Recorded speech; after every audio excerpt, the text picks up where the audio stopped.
నీ భార్య భారత్కి అక్కడ పెద్ద ప్యాలెస్ కట్టాలి సముద్రం పక్కన అని చెప్పి ఎంత ఆక్రమించుకున్నారని చెప్పి సొల్లు ఏదో సొల్లు కబుర్లు.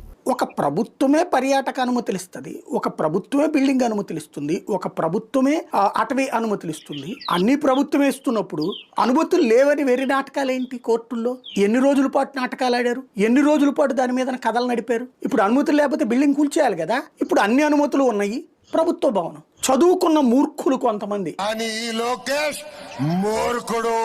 ఈ మధ్యన కూడా మాట్లాడుతున్నాను అనమాట. అది అసలు దేనికి పనికి వస్తుంది అని చెప్పేసి, దేనికి పనికి వస్తుంది అనేటటువంటి పనికి మాలిన విద్యావంతులైన మూర్ఖులు ఉన్నంత వరకు అంటే చదువుకున్న మూర్ఖుల్ని మాత్రం మనం తయారు చేసుకుంటున్నాం అన్న నిజం మాత్రం క్రమంగా పెరుగుతోంది ఆంధ్రప్రదేశ్లో.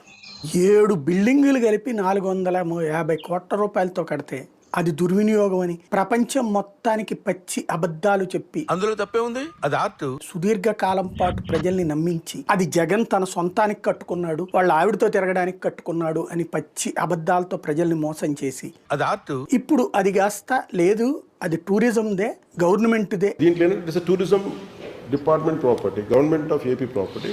ఋషికొండ భవనాల్ని పర్యాటక రిసార్ట్గా పేర్కొంటూ జీవో జారీ చేసినటువంటి సందర్భం. దీంట్లో tourism department property, government of AP property. అది జగన్ ప్యాలెస్ కాదులే, అది ప్రభుత్వ ఆస్తి అని ఇప్పుడు. ఇంతకు ముందు ఏం చెప్పారు దాంట్లో? ఋషికొండ అంటే ఏంటి?